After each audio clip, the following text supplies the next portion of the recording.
It was on a rainy afternoon in late October when I first stumbled upon the photograph that would change the way I looked at my family forever. The attic of our ancestral home was a place of dust and shadow, filled with the kind of forgotten relics that seemed to hum with their own quiet histories. Old trunks lined the walls, some sagging under the weight of decades of neglect, their brass hinges rusted and locks stiff with time. The air smelled of mothballs, aged paper, and the faint trace of lavender that my grandmother had once insisted on keeping in every drawer. I had gone up there on a whim, hoping to find something, anything, that might distract me from the monotony of my weekend alone. The house itself was a sprawling relic, built in the late 1800s by ancestors whose ambitions seemed as large as their estate. Each room had a story etched into its walls, but the attic always felt different. Unlike the polished floors and sunlight of the main house, this space felt like it existed outside of time, a place where the past whispered, patient and persistent. As I moved a stack of yellowed newspapers and cracked wooden crates, my eyes caught the glint of a picture frame tucked between two battered trunks. The frame was ornate, carved in intricate floral patterns, though the gold finish had dulled with age. I pulled it free, careful not to jostle it too hard, and blew the thin layer of dust away. Inside was a black and white photograph, glossy but slightly warped at the edges, depicting three young women standing side by side. Their dresses were of a fashion unmistakably from the early 1900s, high collars, long sleeves, and stiff skirts that fell almost to the floor. What struck me first was their resemblance. Not just the usual family resemblance that one might expect between sisters, but something far more uncanny. Each face mirrored the other almost perfectly, the same high cheekbones, the same almond-shaped eyes, the same solemn, almost imperious expression. It was as if a single soul had been split among three bodies. My breath caught. I had never seen a family photograph that made me pause in this way, and I had seen many. But then my gaze settled on the middle sister. Something about her neck caught my attention, a small, unusual mark that seemed almost like a blemish at first. But as I studied it, it became increasingly clear that it was deliberate, distinct, and impossible to ignore. A faint but precise curve, like a delicate scar or an intricate tattoo, seemed to follow the line of her collarbone. It was subtle, yet undeniable. My pulse quickened. What could it mean? Why did it only appear on her, the sister in the middle? I flipped the photograph over, hoping for a clue. There was nothing but a handwritten date, 1903. No names, no location, no notation about the occasion. Just that single, precise year. And yet, staring at the three sisters, I felt as if the photograph were more than a simple portrait. It was a message, a whisper from the past, waiting for someone curious or foolish enough to notice. I carried the photograph downstairs, my mind racing. My grandmother had always been a repository of family stories, some believable, some likely exaggerated, but all rich in detail. I remembered the many times she had lingered over certain photographs and sighed, her eyes distant, as if she could see far beyond the surface of the image. I wondered if she had known of these sisters, or of the one with the mark on her neck. I would have to ask, though I feared her answers might only deepen the mystery. That evening, the photograph rested on my desk while the rain tapped against the windows, casting shadows across the room. I examined every detail, the fold of a sleeve, the shine in their eyes, the subtle tilt of the middle sister's head that somehow accentuated the strange mark on her neck. It was a moment frozen in time, yet I could sense that it was also a key, a doorway into a story that had been waiting, dormant for over a century, for someone to unlock it. I was not yet aware of the journey I was about to embark on. I did not know that the seemingly innocent act of noticing a small mark would unravel family secrets, expose long-hidden rivalries, and reveal truths that some had gone to great lengths to bury. All I knew was that this photograph had changed everything, and that the middle sister, with her enigmatic mark, held a secret that demanded to be understood. For the first time in years, I felt a mixture of excitement and apprehension. The attic, with all its dust and shadows, had given me more than relics. It had given me a mystery, And as I studied the faces of the three sisters, the rain outside drumming steadily against the glass, I realized that the past was no longer distant. It was pressing in, insistent and alive, demanding to be remembered, and perhaps finally understood. The next morning, I set out to learn more about the three sisters, my mind still replaying the photograph over and over. Each detail seemed loaded with meaning, their matching expressions, the stark symmetry of their poses, and, most notably, the mark on the middle sister's neck. I needed context, some fragment of information that could explain why they looked identical and why one of them bore a mysterious sign that no one in my family had ever mentioned. I started in the library, a room lined with shelves of old books and leather-bound albums. My grandfather's meticulous habit of cataloging letters and journals had left me a small fortune in primary sources, each one a potential key to the past. I pulled down boxes labeled Family Correspondence 1890-1910 and began sifting through the brittle envelopes and faded ink.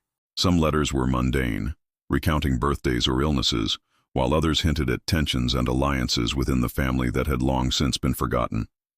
One letter, dated 1902, immediately caught my attention.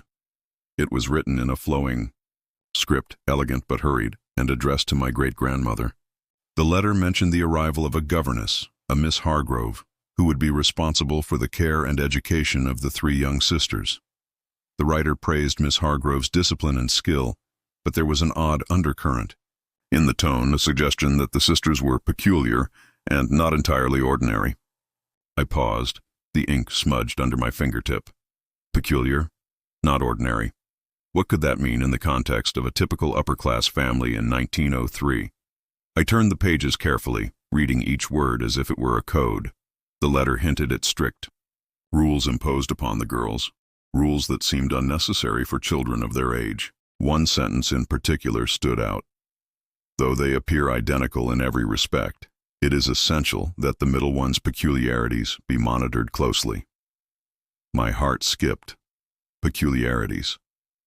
Could that refer to the mark on her neck? Or something else entirely? As the morning light shifted across the library, I discovered more letters. One from 1903 described a family gathering, a birthday celebration in the summer sun, where the sisters were praised for their resemblance. The writer commented on how even strangers confused them at first glance, a remark that seemed innocuous, until I read the next line. Except for the one whose neck bears a faint but unusual sign, let it remain hidden, for the world is not ready to understand her. The words made me shiver.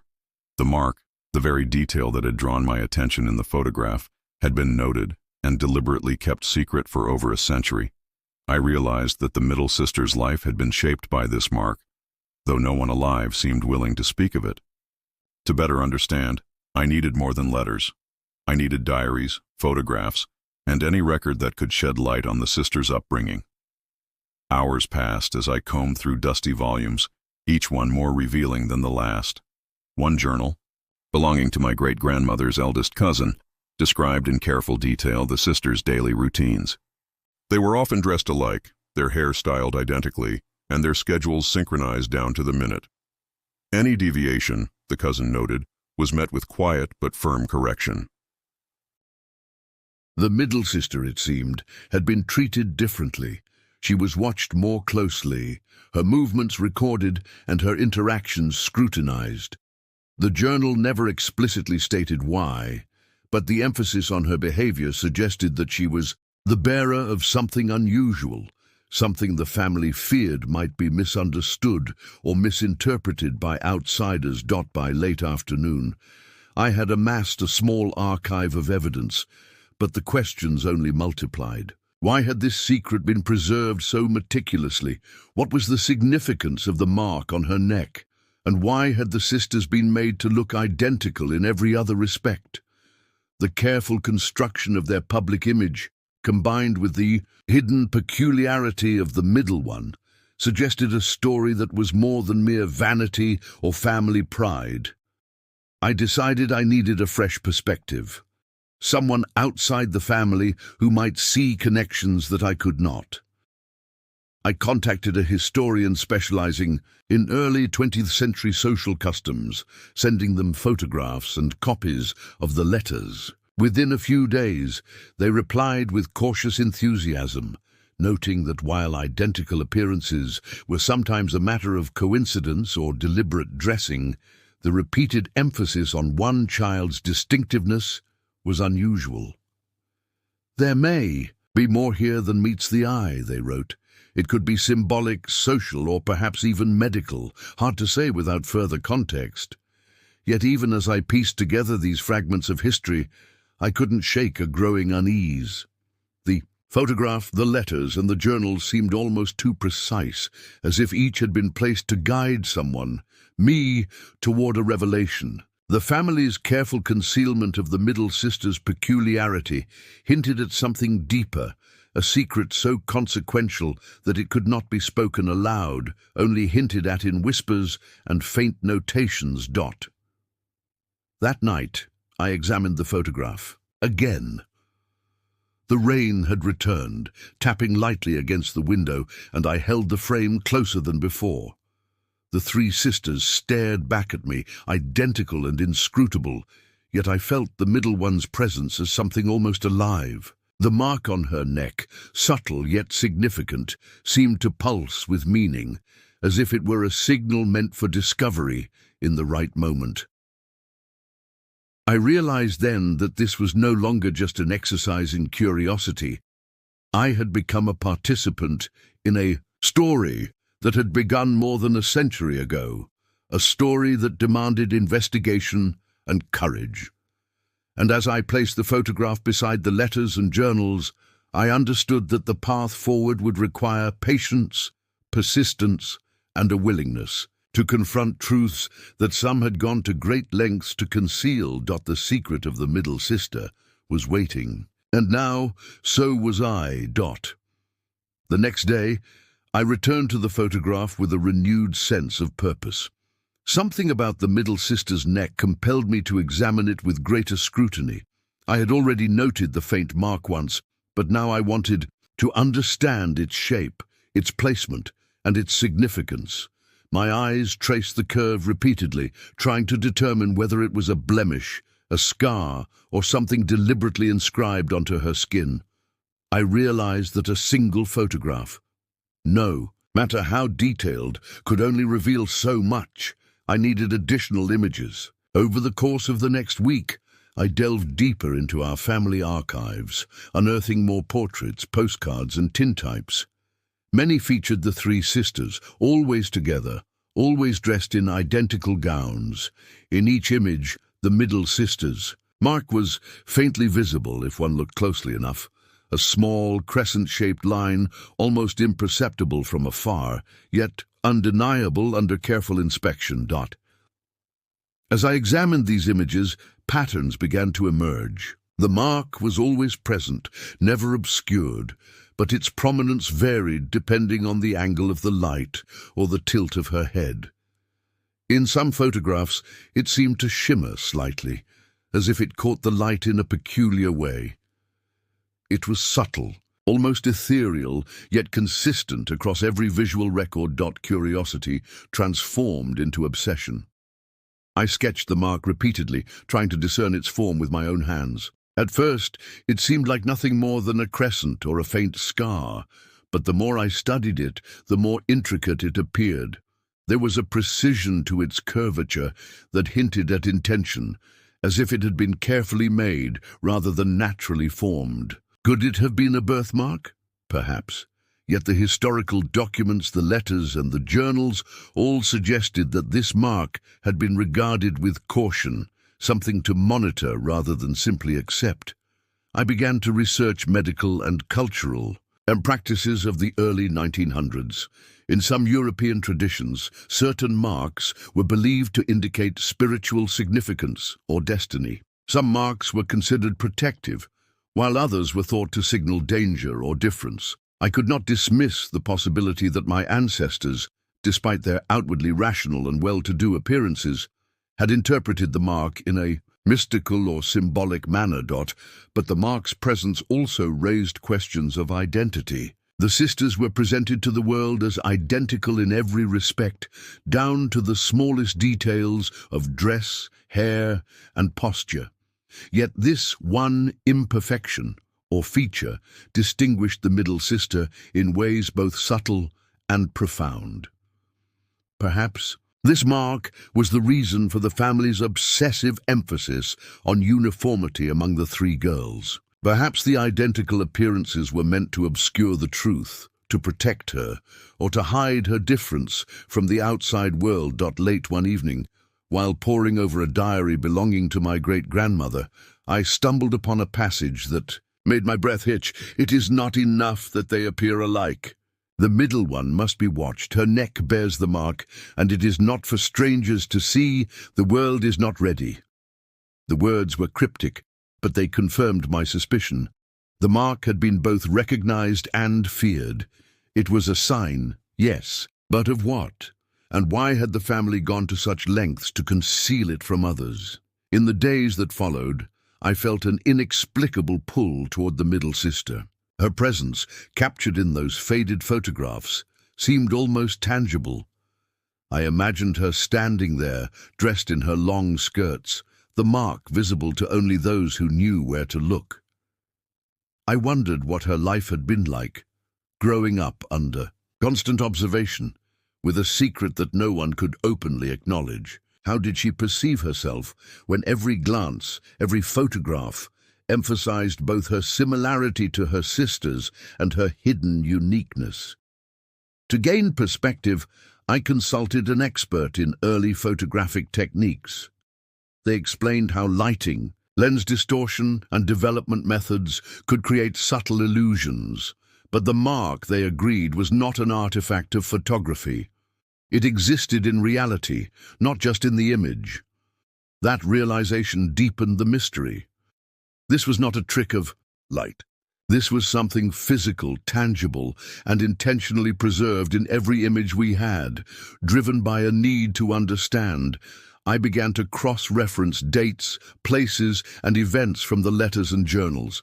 I noticed that many significant family events, birthdays, social gatherings, holidays, featured the three sisters together, yet the middle one's mark was never mentioned in public accounts. It was as though the family had constructed a narrative of perfect uniformity, while quietly acknowledging an anomaly that could not be ignored.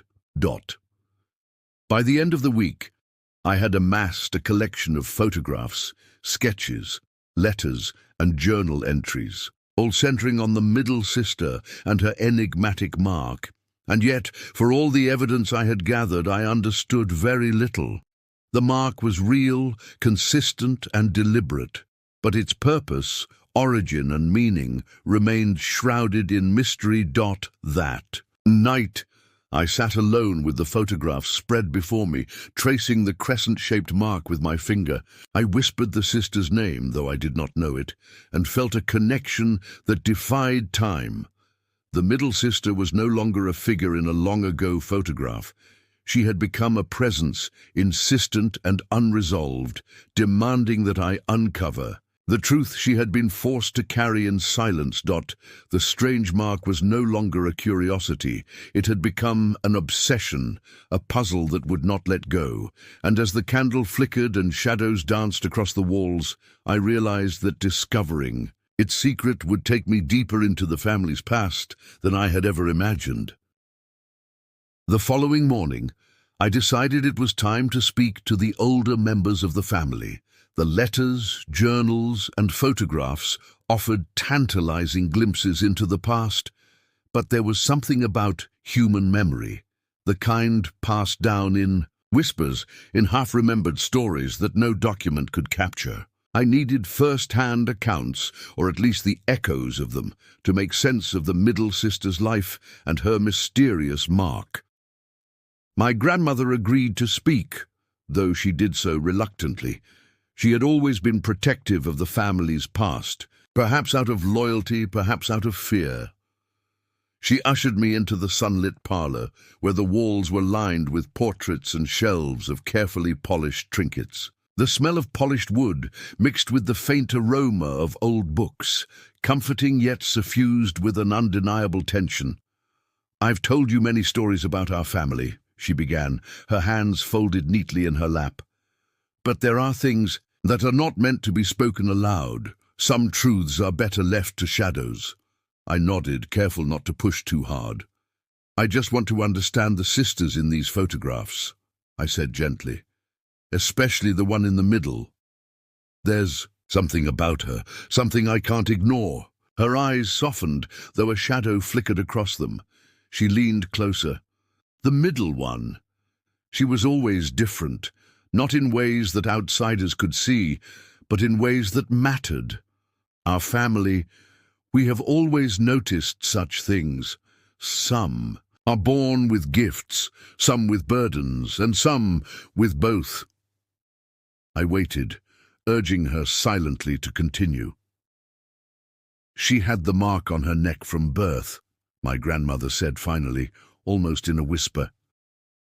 "It was small, subtle, but it was a sign. Some called it a blessing, others feared it. My grandmother, your great-grandmother, was determined to protect her. That is why they made all three appear identical. That is why the middle one was watched so closely." I leaned forward, curiosity and unease intertwining. "Watched? Why?" "Because," my grandmother said, her voice trembling slightly, "she had abilities, things beyond what most people could comprehend. The mark, it was a reminder of what she carried, what she could do if she chose to, and the family feared it. Some feared it so much that they tried to control it, to hide it from the world." I swallowed hard, the rooms suddenly feeling smaller, as though the walls themselves had grown aware of the secret being revealed. "Abilities? Like what?" Her gaze drifted to the fireplace, as if the past had materialized in the flames. "I cannot say exactly. The stories are old, fragmented. Some say she could see things before they happened. Others whisper that she could influence events with a mere thought. But the family, we never spoke of it openly. Fear has a way of silencing even the closest of kin." The weight of her words settled heavily upon me. The mark on the middle sister's neck was more than a physical anomaly. It was a symbol, a signifier of something powerful, something that demanded secrecy. It explained the obsessive uniformity, the hidden watchfulness, and the careful construction of their appearances. Over the next few days, I sought out other relatives, even distant, cousins, some of whom had never met the sisters themselves, but had heard stories passed down through whispers and warnings. The accounts were inconsistent, contradictory even, yet a common thread emerged. The middle sister had always been regarded as different, exceptional, and enigmatic. Some called her gifted, others cursed, and a few spoke of her as if she were part myth. One elderly cousin, a man who had grown up hearing tales of the sisters but never seeing them, described the mark in peculiar terms. "It wasn't just a mark," he said. "It was a symbol of potential. A reminder that she carried something the others did not. People noticed, even strangers, but my grandparents never let anyone know exactly what it meant." As I pieced together these stories, the whispers from the past began to coalesce into a narrative that was both extraordinary and frightening. The middle sister had lived a life defined by her difference, a difference codified in a small, subtle mark that only those who knew its meaning could recognize.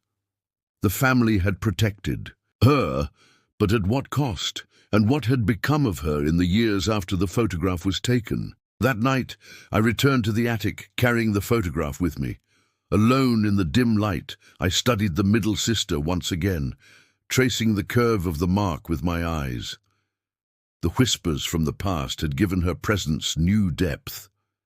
She was no longer just an image. She was a living mystery, her life shaped by a burden that was both extraordinary and isolating.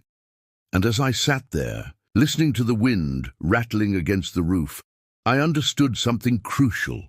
To uncover the full story of the middle sister, I would have to confront not only the secrets preserved by my family, but also the broader forces, social, supernatural, or otherwise, that had defined her existence. The whispers were a guide, fragile yet insistent, pointing me toward truths that had been concealed for over a century. The past was speaking, and it would not be ignored. After days of examining photographs, letters, and whispered recollections, I began to feel the weight of the middle sister's secret pressing upon me.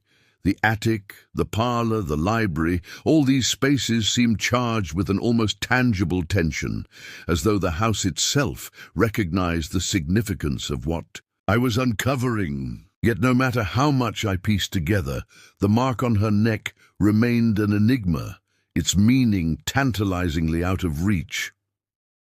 I returned to the collection of letters, determined to find any clue that might explain why the mark had been considered so extraordinary. One letter from 1904 stood out. It was from a distant cousin who had visited the family home and had been allowed to observe the sisters. In careful handwriting, he described how the middle sister sometimes seems to know things before they happen, and how her presence unsettles the air in ways that cannot be explained. He mentioned the mark only once in passing, but in the context of her strange insight, I realized that the family's secrecy was not merely about appearance, it was about power. The middle sister's mark seemed to signify a latent ability, something that could alter events or perceptions. The more I read, the more I sensed that her life had been carefully curated to prevent that ability from becoming visible to the outside world. The identical appearances of the sisters were a mask, and the mark, hidden in plain sight, was both the key and the warning. I also found references to unusual gatherings in 1905, where the sisters were present but always in the background, never participating in the main events. Observers noted that the middle sister's gaze was intense, unnervingly perceptive, as if she could see the future or read the intentions of those around her. These accounts, though fragmentary, reinforced what my grandmother had told me. She was different, and the difference was feared. The more I delved, the more I questioned the nature of her abilities. Were they supernatural, or merely an exceptional form of intuition? Was the mark itself a conduit for this power, a symbol of some inherited or mystical trait? I considered modern interpretations, perhaps a rare medical condition, a heightened perception, or even a genetic anomaly. Yet none of these explanations could account for the weight of fear and reverence with which the family treated her. Late one night, as I spread the letters and photographs across the dining table, I noticed something that had eluded me before. In one photograph, taken outdoors during a summer gathering, the middle sister's mark seemed to shimmer faintly, catching the sunlight in a way that defied logic. It was subtle, almost imperceptible, but unmistakable once seen. I leaned closer, feeling a chill creep along my spine. The mark was more than a birthmark. It seemed almost alive, as if it responded to observation. I reached out to a historian who specialized in Victorian-era mysticism and symbolism. They examined photographs and letters I had compiled, and their reaction was cautious but revealing. Marks such as this, they wrote, could signify many things: social standing, spiritual inheritance, or mystical attributes. In some traditions, a mark on the neck indicated a person chosen for a particular destiny. It could be protective, punitive, or even prophetic. The fact that your family concealed it suggests they understood its significance, though whether it was fear, respect, or both is unclear. The historian's words confirmed my suspicion. The mark was intentional and meaningful. But what it meant and how it had shaped the middle sister's life remained elusive. I wondered what she had felt, growing up under the gaze of a family that revered her difference yet constrained it. How did it feel to be both identical to your siblings and uniquely marked, the bearer of a secret too dangerous or extraordinary to be acknowledged openly? Complicating matters further, I began to notice an odd pattern in the letters and journals, references to events that seemed coincidental but were always associated with the middle sister's presence. A fire averted, a lost item recovered, a social faux pas avoided. Each anecdote, though subtle, pointed to a reality in which she influenced outcomes without anyone outside the family understanding how. The implications were staggering. If these stories were true, then her abilities, whatever they were, had tangible effects, shaping the lives of those around her. One evening, I reviewed my notes and photographs, the house silent around me. I realized that understanding the middle sister was no longer merely an exercise in family history. It had become a journey into the unknown, into forces and realities that I had not anticipated. Her mark, once a simple point of curiosity, had become a symbol of power, mystery, and the weight of human perception. I knew then that to uncover the truth, I would need to dig deeper, beyond letters and photographs, beyond whispered stories and family lore. I needed to confront the events of her life, to reconstruct her experiences, and understand not just what the mark was, but what it had meant for her identity, her choices, and the people around her. The middle sister's life was no longer a distant memory. It was a puzzle demanding resolution.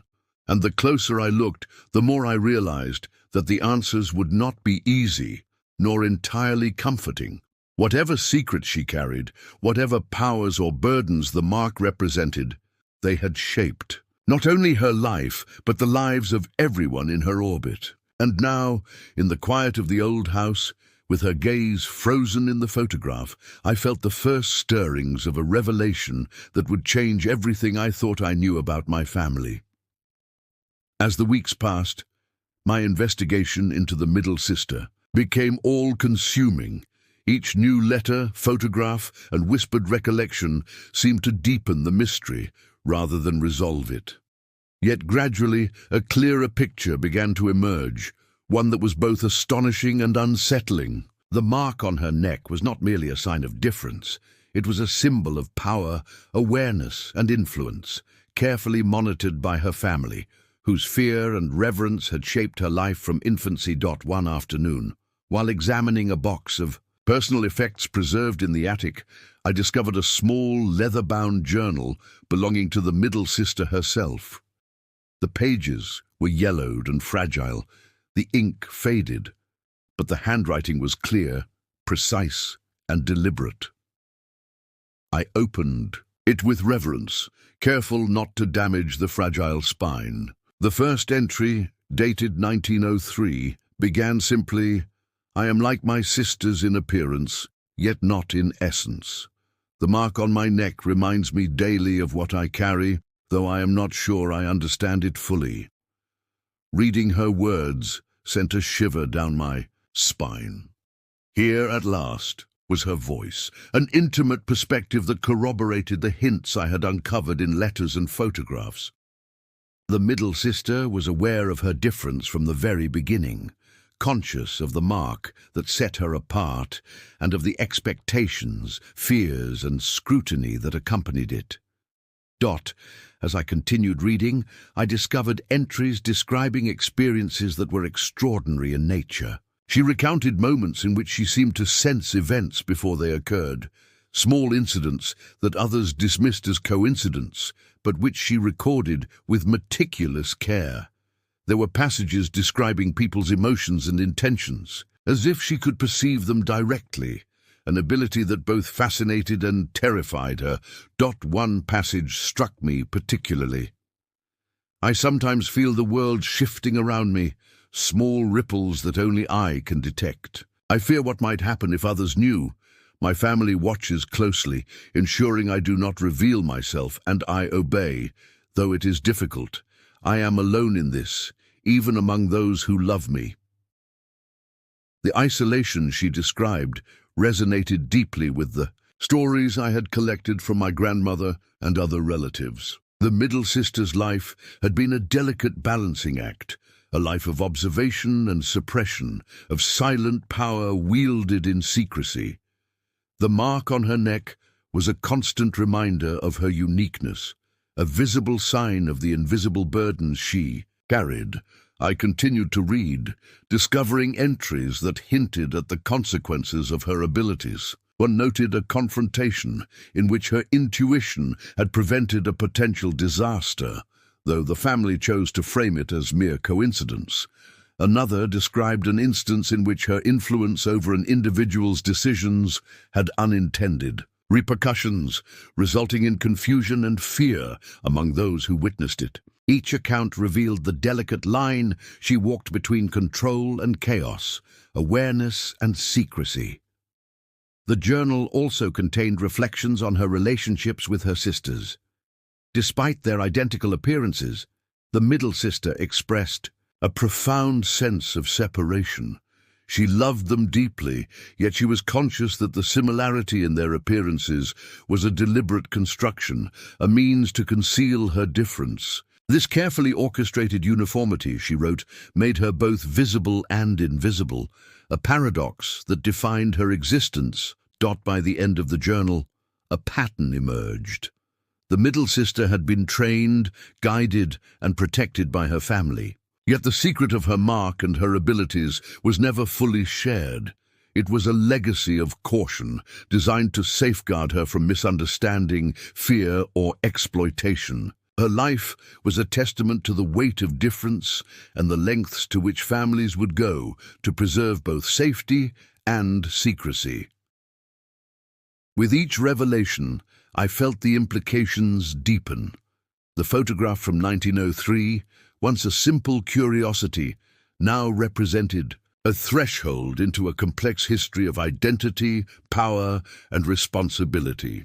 The mark on her neck was not simply a physical feature. It was a symbol of her journey, her burdens, and her agency, all carefully curated and carefully concealed. I realized that my role in uncovering this history was more than academic. By investigating and documenting her life, I had become part of the legacy she carried. The consequences of my curiosity were not trivial. Her story, once hidden in shadows, was now emerging into the light. And with that illumination came both understanding and obligation. I spent that evening reflecting on what I had learned, piecing together the threads of letters, photographs, oral histories, and the journal.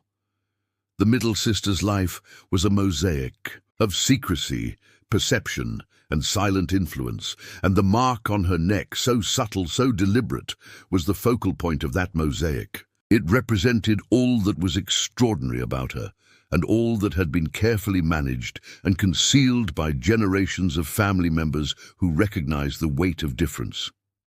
By the time night fell, I understood that the story of the middle sister was no longer mine alone to tell. It belonged to the past, present and future, a bridge across generations, connecting those who had lived with knowledge and fear to those who would now bear witness. The photograph, the letters, the journal, they were fragments of a larger truth, a legacy both remarkable and cautionary. And as I closed the journal and looked once more at the photograph, the three sisters standing side by side, I felt a profound connection to the middle one. She was no longer just a figure frozen in time. She was a presence that demanded recognition, a life that demanded understanding, and a mystery that demanded respect. The revelations I had uncovered were powerful, but they were only the beginning. The consequences of understanding her story and the mark she bore would ripple outward, touching not only my perception of the past, but the way I understood identity, power, and the hidden forces that shape lives across generations. The investigation into the middle sister's life had transformed me in ways I could not have anticipated. What began as curiosity over a photograph had become a journey through time, memory, and hidden truths. I had uncovered letters, journals, photographs and whispers from family members, all pointing toward a life defined by difference, secrecy, and subtle power. Yet even as I pieced together her story, I realized that some mysteries would remain, because certain truths exist not to be solved, but to be respected. I returned once more to the attic, the place where it all began. The photograph from 1903 rested in my hands, and I traced the outline of the middle sister's neck where the mark had drawn my attention months earlier. The same delicate curve, subtle yet unmissable, seemed to radiate significance beyond what any historian or family member could fully articulate. I thought of her life, the careful orchestration of her appearances, the protection she received from loved ones, and the isolation imposed upon her by a world that was not ready to understand. Looking at the three sisters, I recognized a profound duality. They were identical yet distinct, ordinary yet extraordinary. The middle sister's mark was a reminder that identity cannot be reduced to appearances, that what is hidden beneath the surface often carries greater weight than what is visible. The family had maintained an intricate balance, blending protection, secrecy, and subtle guidance to preserve her life while shielding the world from her difference. In reflecting on her story, I understood that the legacy of the three sisters was both cautionary and inspiring.